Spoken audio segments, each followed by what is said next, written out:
Okay, I'm at the Flashes again. So I'm gonna redo one that I did before. So I did like C, and it was for conscience and consciousness and cancer.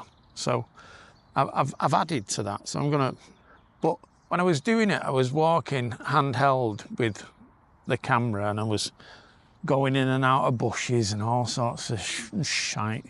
So I watched a program, a YouTube video with Casey Neistat, and he said, you know, whenever you can, always use your best camera.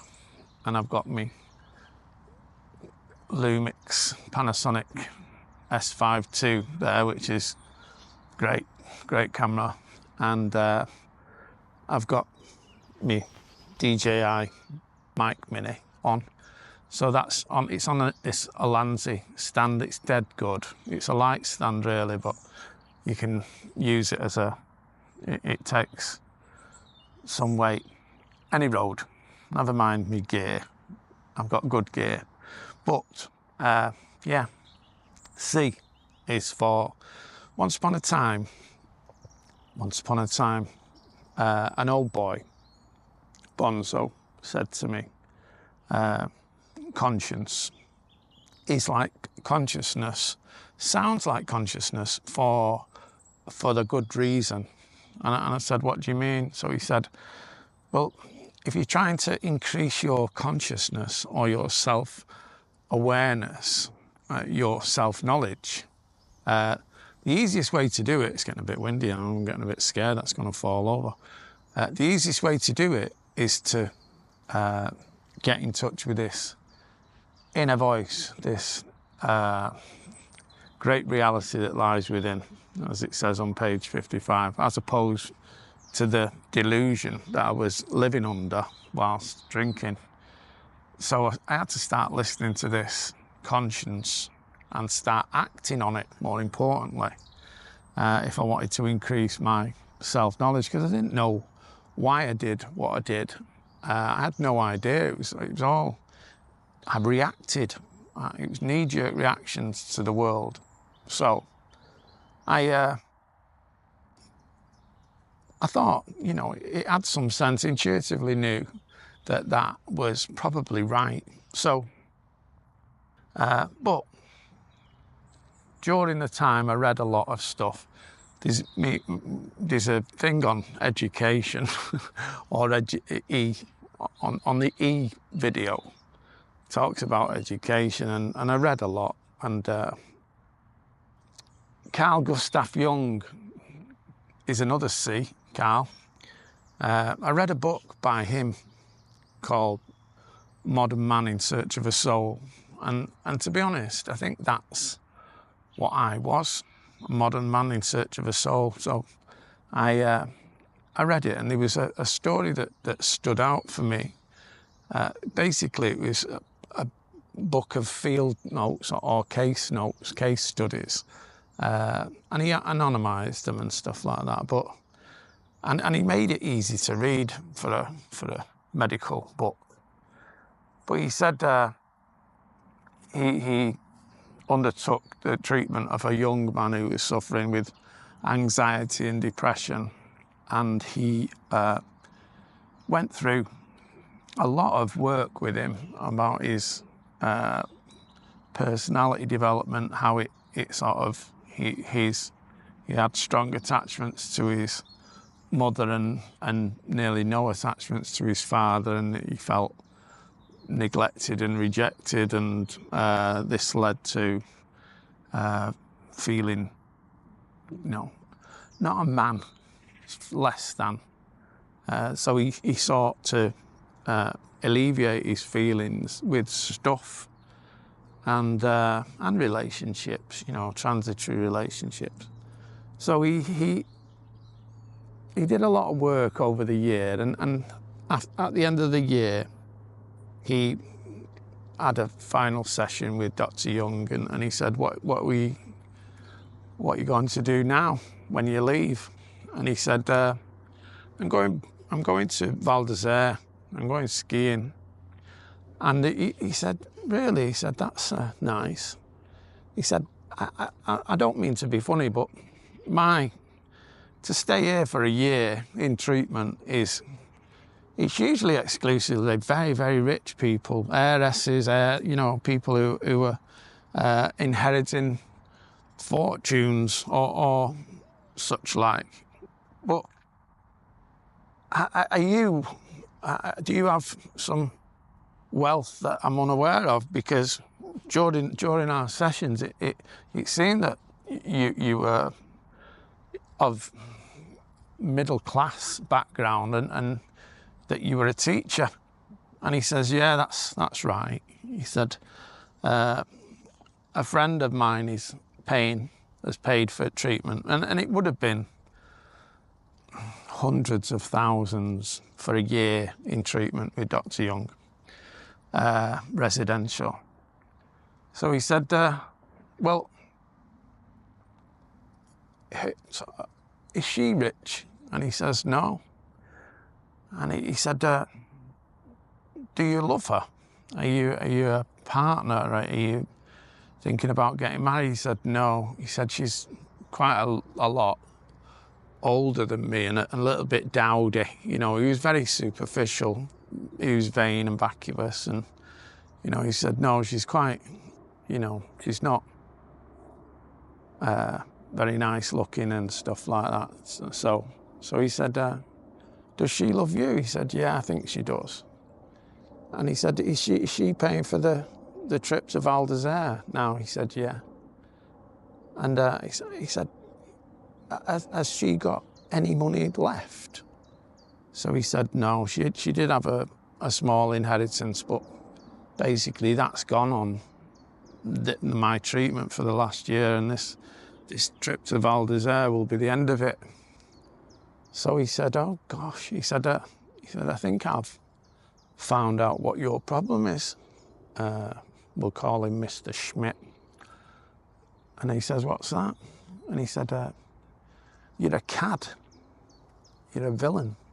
And he said, that's why you're getting so anxious and depressed, because you're acting against your own moral hierarchies, your own morals. So he said, well, what can I do about it? He said, well, I would strongly advise that you cancel the trip to Val d'Isere and you tell her that you're sorry and that the relationship's not going to go any further, and that you were sort of wrong, but she's helped you, but you won't take any more money from her. And the man, Mr. Schmidt, thought for a moment and then said, "Nah, I think I'll just go to Val d'Isere." And that was one of the stories in Modern Man in Search of a Soul. There's quite a lot of people, including myself, but there's a lot of people who are looking for something traumatic in the past that it will transform the way they live and transform the way they feel. And in this case, which was documented by Carl Jung, it's not what people do in the past. It's not some traumatic event. It could be, but it's usually what they're doing today. And then it's usually something that they're doing that's wrong, and it's self-serving and it's old thinking. So conscience and consciousness. If he lived by his conscience, his consciousness would improve. And that's what Jung said to him. But he didn't want that. He'd rather stay in the dark and have some stuff and have some experiences and, rip off old ladies. So that's consciousness and conscience. I'll leave it at that. Right. So just another C while I'm on, or while I'm redoing the C's. Bit dodgy getting out of here. So a thing that's like quite important to me when I did my steps, you know, a lot of confusion arises with the God thing, and the old Irish fella who I did my steps with the first time, he'd done the steps with a lot of people a lot of times, so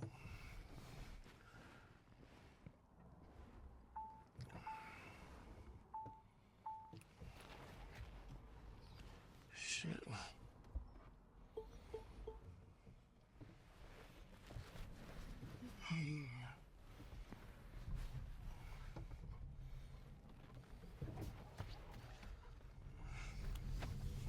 So he talked a lot about what your concept of God was and a higher power, and how you got in touch with that thing that guides you in the right way, because most of the time there won't be someone there to tell you what you're doing wrong, and this is where people make mistakes. You know, this God group of drunks, sometimes even if you've got 100 numbers in your phone, people won't pick up, you know, or if they do, some of them might do more harm than good. So the idea that we have to get in touch with this authentic self that tells us right from wrong, because we seem to have lost contact with that, is what he was trying to suggest. And he said we've all got potential contact with this power.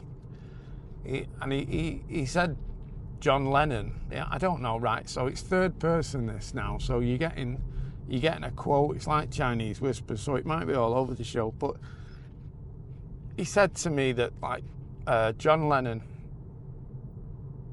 believed that God or something, there was a great power, like a big generator at the other side of the universe. And if you opened up your mind to it, you would just be filled with inspiration, and you could sit down and write a hit song in minutes. And he did that, and with the help of drugs, he did that quite a lot. But he thought if you did open up your mind to God would sort of fill the vacuum with pretty cool stuff. And well, that's what John Knoll said, because he was an Irish Catholic like me, and we had our traditional gods who, well, they were great, they were great, but they didn't do much for us. We couldn't call upon them to do much. But he said it was, being creative, sort of music, art, literature, writing, creating this, stories, telling stories, creating YouTube videos. He didn't say that then because it didn't exist. But this, creating anything, was a way to God. Because if you weren't trying, sometimes when you're playing sports, like say you're playing golf and you just easy swing, don't even hit it and it goes miles. You don't think about stuff. So someone else is in charge and running the show. Sometimes when when someone else is running the show, it goes great. When Bill Wilson sat down and wrote We Agnostics, it's supposed to have took him 20 minutes. He said he sat down and it felt like the pen in his hand had a life of its own, and it just moved across the page. And he wrote probably one of the most profound bits of literature for me in the last century. So being creative is a distraction for alcoholism, but it's also maybe a way to get in touch with your higher power. Just bear that one in mind.